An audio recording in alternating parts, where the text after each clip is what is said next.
नमस्कार दोस्तों, स्वागत है आप सभी का अपने अपने YouTube चैनल मैथ्स अकेडमी पर। दोस्तों हमारी चल रही थी रीजनिंग की प्रैक्टिस सेट। उसके अंदर देखिएगा हमने काफ़ी सारे प्रैक्टिस सेट कंप्लीट कर लिए हैं। उसके अंदर हमारा जो 50 प्रैक्टिस सेट था वो हमने थोड़ा सा लंबा, मतलब कि उसमें ज़्यादा क्वेश्चन इंक्लूड करे गए हैं जो कि आपके एग्जाम की दृष्टि से इंपॉर्टेंट है। यदि अभी तक आपने हमारे ये सभी पार्ट नहीं देखे हैं तो आप अभी जाकर हमारे चैनल पर देख सकते हैं। और यदि आपको सबसे पहले हमारे चैनल से संबंधित वीडियोज़ की जानकारी चाहिए तो आप इसे सब्सक्राइब भी कर सकते हैं और अपने फ्रेंड्स ग्रुप में शेयर कर सकते हैं ताकि सभी को इसका लाभ मिल सके जो हम मेहनत कर रहे हैं। चलिएगा हम शुरू करते हैं। हमारा आज का क्वेश्चन नंबर 1 देखिएगा क्या रहने वाला है। देखिएगा क्वेश्चन नंबर 1 की बात करूँ तो नीचे दिए गए प्रश्न में लुप्त संख्या ज्ञात करें। इस प्रकार के प्रश्न मैक्सिमम एग्जाम्स में जिसमें रीजनिंग मैथ से संबंधित प्रश्न आते हैं उनमें पूछे जाते हैं।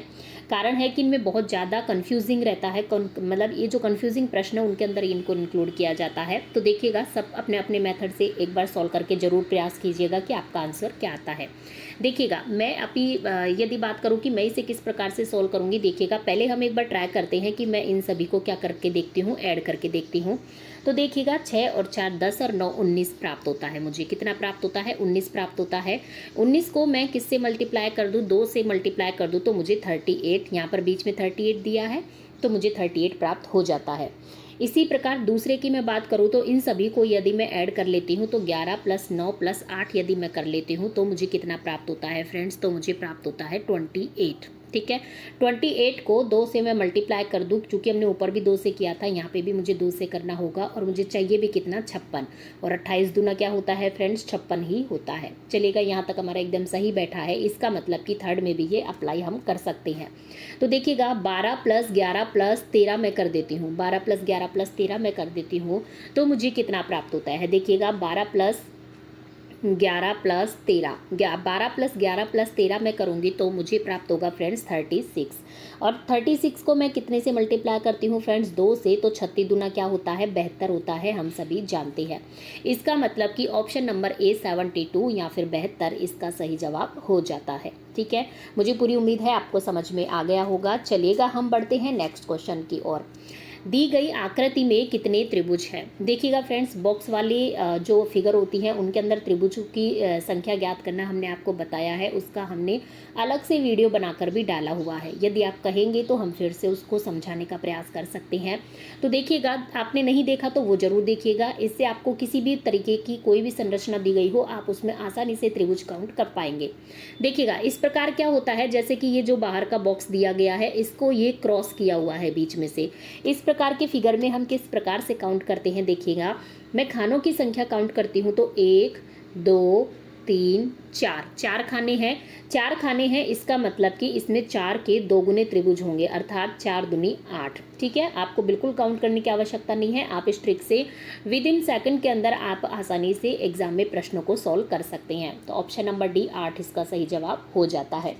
आगे की ओर हम बढ़ते हैं अगले प्रश्न की ओर। देखिएगा नीचे दिए गए श्रृंखला को पूरा करें।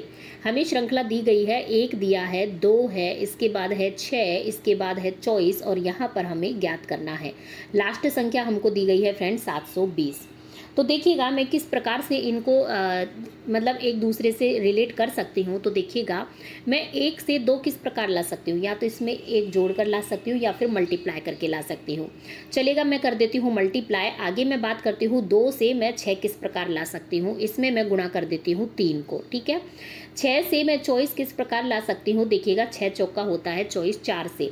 अब आप देख पा रहे हैं हमने मल्टीप्लाई क्यों किया, ताकि ये सीरीज बन गई। देखो 2 3 4, आगे इसका मतलब क्या आएगा? मल्टीप्लाई 5 आएगा। 24 को मैं 5 से मल्टीप्लाई करके जो भी हमारा आएगा वो हमारा यहाँ पर भरा जाएगा। तो 5 चौक 20 की 0 यहाँ से लगी 2, 5 दूनी 10 और 11 12, दैट मीन्स की 120 120 यहाँ पर भरा जाएगा।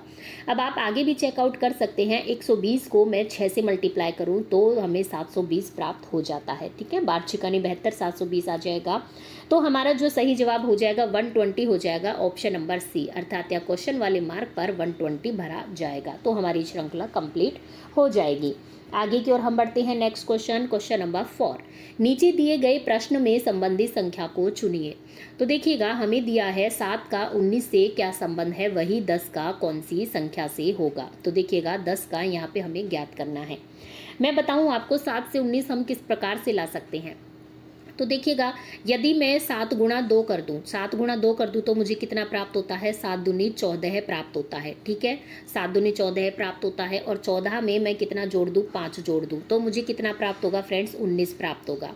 इसी प्रकार से जो हमसे पूछा गया है इस 10 के बारे में मैं बात करूँ तो क्या करती हूँ, मैं 10 गुणा 2 करती हूँ, 10 गुणा 2 करती हूँ तो मुझे 10 दूना 20 प्राप्त होता है। ठीक है, 10 दूना 20 प्राप्त होता है और 20 में मैं क्या जोड़ दूं, 20 में मैं यदि यहाँ पर कितना जोड़ा था हमने फ्रेंड्स, 5 जोड़ा था, तो इसमें भी मैं 5 जोड़ देती हूँ तो मुझे प्राप्त होता है 25। इसका मतलब कि 25 अर्थात ऑप्शन नंबर ए इसका सही जवाब हो जाता है। आगे की ओर हम बढ़ते हैं। नेक्स्ट क्वेश्चन देखिएगा, नीचे दिए गए प्रश्न में संबंधित शब्द को चुनिए। देखिएगा, भेड़ का मटन से जो संबंध है हिरन का किससे होगा। देखिएगा, भेड़ का जो मांस होता है उसको मटन कहा जाता है। इसी प्रकार हिरन के मांस को हम क्या कहते हैं, हिरन के मांस को हम कहते हैं फ्रेंड्स वेनिजन। ठीक है, वेनिजन कौन से ऑप्शन में दिया गया है, ऑप्शन नंबर ए में, अर्थात ऑप्शन नंबर ए इसका सही जवाब हो जाएगा।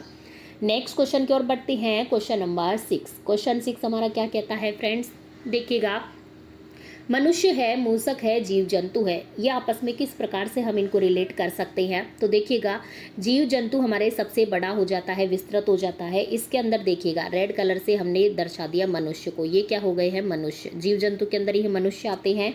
और मैं बात करूं जीव जंतु के अंदर ही मूषक आएंगे, मूषक भी किसके अंदर आएंगे, जीव जंतु के अंदर ही आएंगे। ठीक है, तो मूषक और मनुष्य दोनों जीव जंतु के अंदर आते हैं और जीव जंतु हमारा क्या हो गया है, विस्तृत हो गया। ठीक है, तो इस प्रकार का जो वैन आरेख हमें दिया गया है ऑप्शन नंबर सी में, अर्थात ऑप्शन नंबर सी इसका सही जवाब हो जाता है।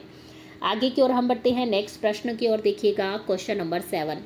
कथन और निष्कर्ष वाले प्रश्न हैं। इस प्रकार के प्रश्नों को हम हर वीडियो में बताते हैं कि वेन आरेख के द्वारा सॉल्व कर पाएंगे तो ही आप सही आंसर तक इजीली पहुंच सकते हैं। देखिएगा, कथन की मैं बात करूं तो सभी बकरियां बाघ हैं, ये हमने बना दी बकरियां। ठीक है, ये क्या हो गई हमारी बकरियां, ये हमारी हो गई बकरियां।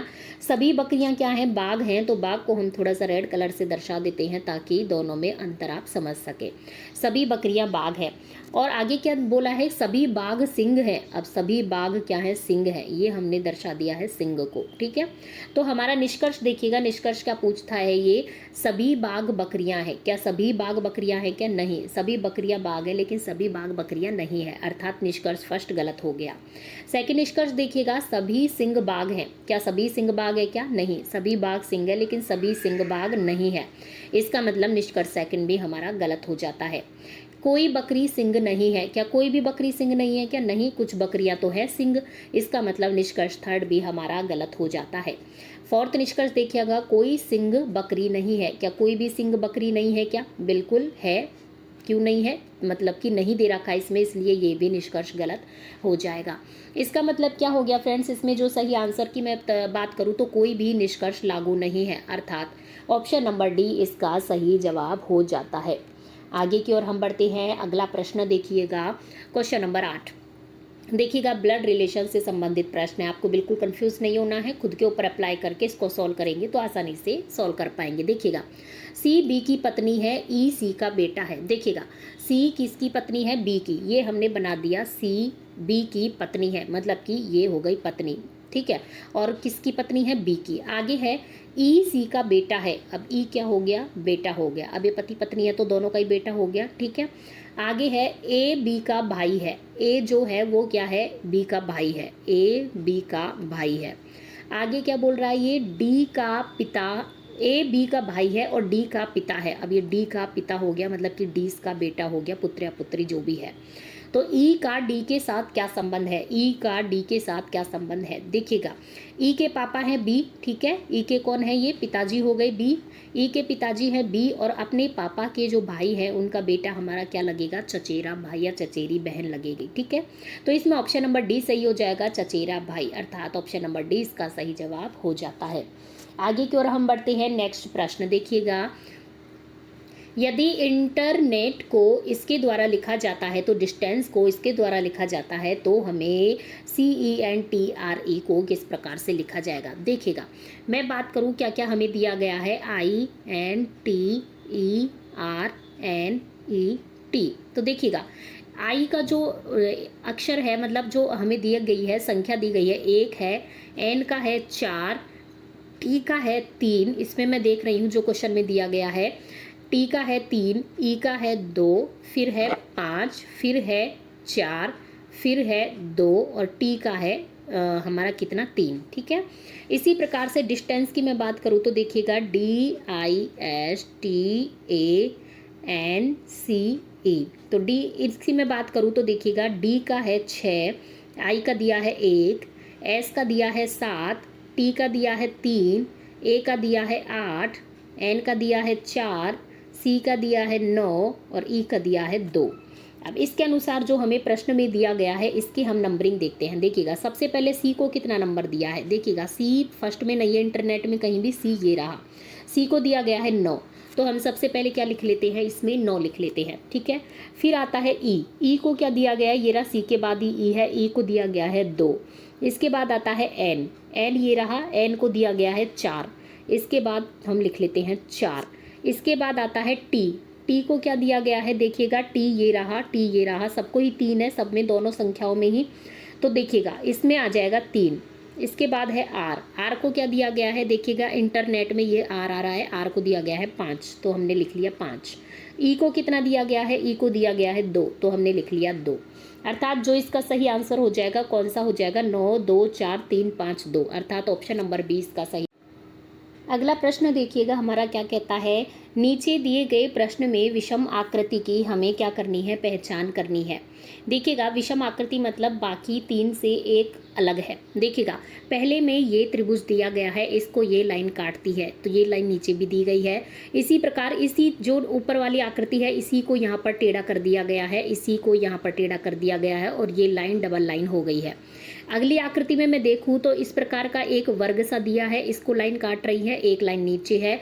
इसी आकृति को यहाँ पर 2 छोटी छोटी आकृतियों में बांटा गया है। ठीक है, और यहाँ पर 2 लाइन है। तीसरी में मैं देखूं तो एक ये पूरा वृत्त सर्किल सा दिया है और ये 2 छोटे छोटे इसी प्रकार की 2 सर्किल दिए गए हैं, एक लाइन है 2 लाइन है। यहाँ तक तो बिल्कुल सेम चल रहा था। अब हम बात करते हैं लास्ट ऑप्शन में, तो देखिएगा ये इस प्रकार से आकृति दी गई है, लेकिन इसमें ये वाली आकृति तो ऐसी है लेकिन दूसरा त्रिभुज दिया गया है जो कि गलत हो जाएगा, बाकी ये तो सही है, लेकिन इसकी वजह से ये क्या हो जाएगा, अलग ऑप्शन हो जाएगा। अर्थात हमें जो डिफरेंट ऑप्शन छांटना था, विषम आकृति की पहचान करनी थी, वो कौन सी हो जाएगी, ऑप्शन नंबर डी इसका सही जवाब हो जाएगा, क्योंकि सबसे अलग आकृति या विषम की हमें पहचान करनी थी। तो चलिएगा फ्रेंड्स, हमारे होते हैं आज की वीडियो में 10 प्रश्न कंप्लीट। हम आपके आज के लिए हम 10 प्रश्न ही ला पाए थे। हम मिलते हैं आपको नेक्स्ट वीडियोस में। यदि आप किसी भी कंपटीशन एग्जाम की तैयारी कर रहे हैं जिसमें मैथ रीजनिंग से संबंधित टॉपिक आते हैं, तो आप हमारे इस चैनल को सब्सक्राइब कर सकते हैं। ठीक है, वीडियो पसंद आए तो आप इसको लाइक भी कर सकते हैं, और आपको किसी भी टॉपिक में कोई प्रॉब्लम हो तो आप हमें कॉमेंट बॉक्स में बता सकते हैं, चाहे वो मैथ हो चाहे वो रीजनिंग हो, हम उसको समझाने का आपको प्रयास करेंगे। चलिएगा फ्रेंड्स, हम मिलते हैं नेक्स्ट वीडियो में। धन्यवाद।